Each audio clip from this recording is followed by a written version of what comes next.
जय हिंद वीरों, मैं नितेश कुमार आप सभी का स्वागत करते हैं ज्ञान मशीन क्लासेस पर। जी हाँ दोस्तों, जैसा कि आप सबको पता है कि क्लास 10th का जो साइंस एनसीईआरटी बुक है वहाँ पे मैंने एक ऑब्जेक्टिव क्वेश्चन का सीरीज स्टार्ट किया है और उसी सीरीज में आज हम लोग आगे बढ़ चुके हैं और आज चर्चा करने वाले हैं अम्ल, क्षारक और लवण पर, अम्ल, क्षारक और लवण के ऊपर। तो दोस्तों चलिए आगे बढ़ते हैं और आगे बढ़ने से पहले मैं थोड़ा ये बतला देना चाहता हूँ कि अगर इस क्लास का पीडीएफ आपको चाहिए तो आप हमारे टेलीग्राम चैनल से जुड़ सकते हैं, जहां आपको इस क्लास का पीडीएफ मिल जाएगा। और हाँ दोस्तों, अगर पिछला लेक्चर आपने अभी तक नहीं देखा है तो पिछला लेक्चर देख ले, क्योंकि वहाँ पे मैंने टॉप 50 क्वेश्चन समीकरण, रासायनिक समीकरण एवं अभिक्रिया पर करा दिया है। तो जिन भी कैंडिडेट ने मेरा पिछला लेक्चर नहीं देखे हैं तो कृपया पिछला लेक्चर देख ले। और हाँ, अगर आप इस चैनल पर नए हैं तो चैनल को सब्सक्राइब कर ले, ताकि आपको सारे क्लास का पीडीएफ और पूरा थ्योरी क्लास और पूरा ऑब्जेक्टिव क्लास मिल सके। तो चलिए दोस्तों क्लास को स्टार्ट करते हैं। दोस्तों पहला क्वेश्चन कर रहा है कि कोई विलयन लाल लिटमस को नीला करता है तो इसका पीएच मान होगा। देखिएगा दोस्तों, जो पीएच स्केल होगा शायद आप सबको पता होगा, यहाँ पे होता है 7 बीच में, और इधर आप चलते चलिएगा तो 14 मिल जाएगा और इधर 0 मिल जाएगा। 0 से लेकर 7 के बीच क्या होता है दोस्तों, ये अम्ल कहलाता है। क्या कहलाता है? अम्ल कहलाता है। और 7 से लेकर 14 के बीच क्या कहलाता है दोस्तों, ये क्षारक कहलाता है। क्या कहलाता है? क्षारक कहलाता है। तो आपको याद रखना है 0 से लेकर 7 तक अम्ल और 7 से लेकर 14 तक आपको क्षारक। और ये जो 7 आपको दिख रहा है ये होता है दोस्तों उदासीन। क्या होता है? उदासीन विलयन, या फिर उदासीन बोलिए, पीएच मान इसका उदासीन होता है। दोस्तों एक चीज़ आपको याद रखना पड़ेगा कि जो ये उदासीन होता है ये ना ही अम्ल होता है और ना ही क्षारकीय होता है। तो देखिएगा दोस्तों, जो लाल लिटमस को नीला करता है तो ये कौन करता है लाल लिटमस को नीला? तो आपको याद रखना पड़ेगा क्षारक लाल लिटमस को नीला कर देता है। और क्षारक का पीएच मान कहाँ से कहाँ तक वेरी करता है दोस्तों? 7 से लेकर 14 तक। तो आपको यहाँ पे ऑप्शन एक ही दिख रहा है, ऑप्शन नंबर डी, जो कि 10 है, जो 7 और 14 के बीच में आ रहा है। बाकी सब आपका अम्ल का पीएच मान है। तो इसका राइट आंसर हो जाएगा ऑप्शन नंबर डी।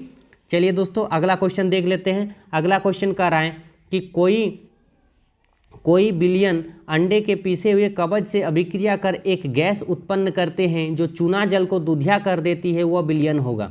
देखिएगा दोस्तों, ये HCl जो लिखा हुआ है ये एक विलयन है और इसको बोला जाता है हाइड्रोक्लोरिक एसिड। क्या बोला जाता है मित्रों? Hydrochloric acid. हाइड्रोक्लोरिक एसिड बोलिए या फिर अम्ल बोलिए, हाइड्रोक्लोरिक अम्ल बोला जाता है। इसको याद रखिएगा। तो इसका राइट आंसर क्या हो जाएगा? ऑप्शन नंबर बी, हाइड्रोक्लोरिक अम्ल। दोस्तों अगला क्वेश्चन देख लेते हैं। अगला क्वेश्चन कह रहा है कि अपच का उपचार करने के लिए निम्न में से किस औषधि का उपयोग होता है? तो देखिएगा दोस्तों, अक्सर पेट खराब हो जाता है अपच की स्थिति में। किसकी स्थिति में दोस्तों? अपच की स्थिति में पेट खराब हो जाता है और पेट में दर्द या फिर जलन महसूस होता है।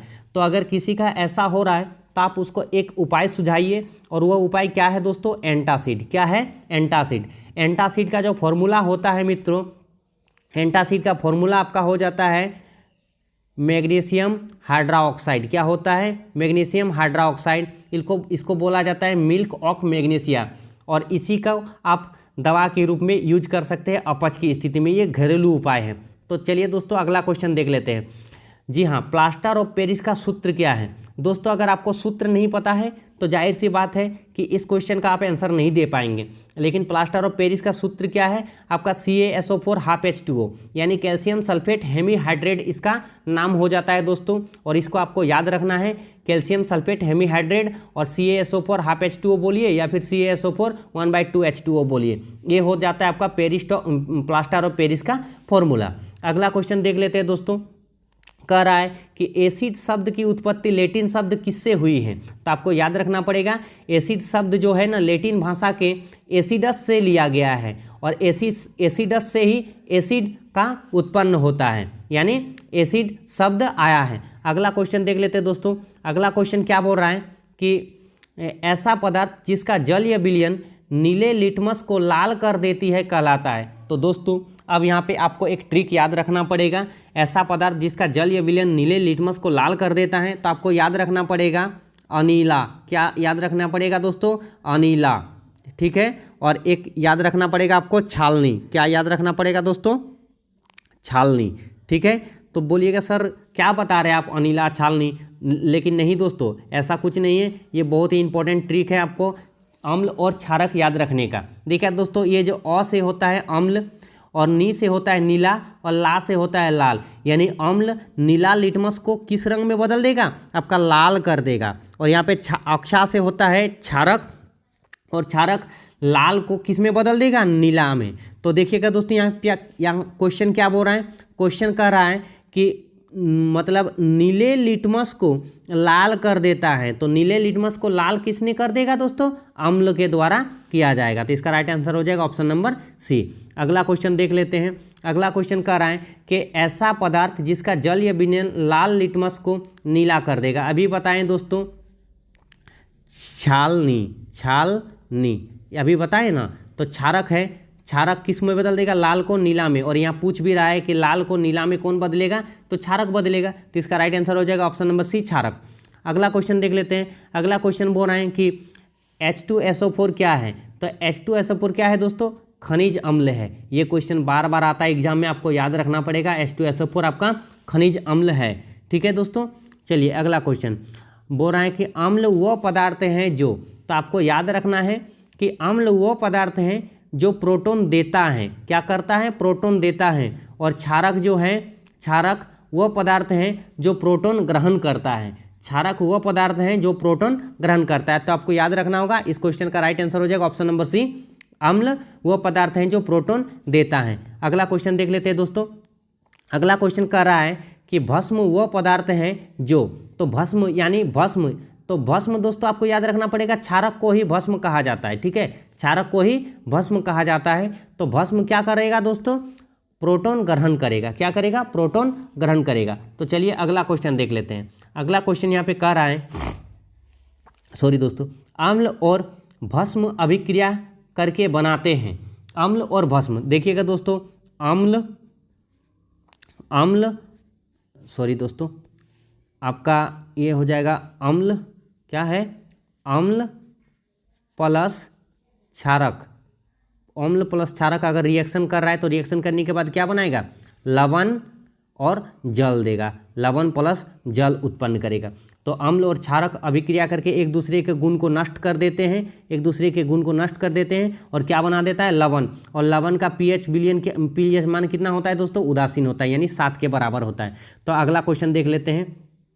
अगला क्वेश्चन कह रहा है कि उदासीन क्रिया में बनता है। तो उदासीन, अभी जो एक रिएक्शन आपको बताएं तो उसी को बोला जाता है उदासीनीकरण अभिक्रिया। और उस अभिक्रिया में क्या बनता है दोस्तों? लवण और जल, अभी जो हम आपको बता रहे थे। तो इसका आंसर क्या हो जाएगा? ऑप्शन नंबर डी, लवण और जल। अगला क्वेश्चन क्या कर रहा है? अगला क्वेश्चन कर रहा है अम्ल तथा भस्म के परिरक्षण के लिए किसका प्रयोग किया जाता है? दोस्तों आप सबको स्कूल में शायद दिखाया होगा, पता नहीं सर लोग दिखाए होंगे कि नहीं। आपको लिटमस पत्र दिखाना चाहिए। इस तरह का होता है, एगो लाल होता है और एगो नीला होता है। तो अम्ल और क्षारक की मतलब उसका गुण को जानने के लिए लिटमस पत्र का उपयोग किया जाता है। तो इसका राइट आंसर हो जाएगा ऑप्शन नंबर ए, लिटमस पत्र। अगला क्वेश्चन देख लेते हैं। जल में घुलनशील भस्म को कहा जाता है। जो जल में घुलनशील भस्म है, यानी ऐसा क्षारक जो जल में घुल जाएगा उसे क्या कहा जाएगा? क्षार कहलाएगा। दोस्तों वैसा क्षारक जो जल में घुल जाता है उसे क्या कहा जाता है? क्षार कहा जाता है। अगला क्वेश्चन देखते हैं। अगला क्वेश्चन कह रहा है कि सभी अम्ल जल में घुलकर प्रदान करता है। तो सभी अम्ल जल में घुलकर क्या प्रदान करेगा? H+ आयन प्रदान करेगा। H+ आयन प्रदान करेगा अम्ल जल में घुलकर, और क्षारक जल में घुलकर क्या प्रदान करेगा? OH- ion. क्षारक कौन सा आयन प्रदान करेगा? OH-। तो दोस्तों आपको याद रखना है। चलिए आगे देख लेते हैं। अगला क्वेश्चन कह रहा है कि भस्म का स्वाद होता है। भस्म का स्वाद कैसा होता है दोस्तों? तो आपको याद रखना है कि भस्म का स्वाद जो होता है चिपचिपा टाइप का होता है। जैसे साबुन का भी मुंह में घुस जाए तो कैसा होता है, उसी प्रकार एक कड़वा स्वाद होता है भस्म का, यानी क्षारक का स्वाद क्या होता है? कड़वा होता है। अगला क्वेश्चन कर रहा है कि भस्मों के जलीय घोल में कौन सा आयन होता है? तो अभी बताएं दोस्तों, OH- बोल लीजिए या फिर आपका, अच्छा इसका राइट आंसर हो जाएगा OH-। ठीक है, OH- हो जाएगा मित्रों, इसका राइट आंसर आपका बी में दे दिया गया OH माइनस इसका राइट आंसर हो जाएगा। अगला क्वेश्चन, सभी लवण होते हैं, तो अभी हम बताएं लवण क्या होता है। लवण उदासीन होता है दोस्तों, तो आपको याद रखना है क्योंकि अम्ल और क्षारक मिल के ही तो लवण बनाता है क्रिया करके, और जब क्रिया करता है तो अम्ल क्षारक की गुण को नष्ट कर देता है और क्षारक अम्ल की गुण को नष्ट कर देता है, और विलयन कैसा बन जाता है, उदासीन, और इसका pH मान कितना होता है, 7 होता है। तो आपको याद रखना पड़ेगा। दोस्तों अगला क्वेश्चन कह रहा है कि pH स्केल का निर्धारण किसने किया। दोस्तों ये pH स्केल जो पहले हम बता चुके हैं, यहाँ पे बीच में 7 होता है और इधर बढ़ते जाएगा 7, 8, 9, 10, इधर 14 तक, और इधर 6, 5, 4, 3, 2, 1, 0 तक जाता है। इधर इस साइड को अम्ल कहा जाता है और इधर वाले को क्षारक कहा जाता है। तो इसका खोज किसने किया था, तो एक साइंटिस्ट थे जिसका नाम था सोरेनसन। तो इसका खोज किया था pH स्केल का कौन, सोरेनसन। ठीक है दोस्तों, अगला क्वेश्चन देख लेते हैं। शुद्ध जल का pH मान कितना होगा। ये आपका होमवर्क है दोस्तों, ये आपका होमवर्क। तो इसको आपको कमेंट में आंसर देना है कि शुद्ध जल का pH मान कितना होता है। जो भी दोस्त इसका कमेंट सही देंगे उसको मैं उसका नाम बोलूँगा। तो चलिए दोस्तों क्लास को यहीं पे रोक देते हैं। जय हिंद, जय भारत।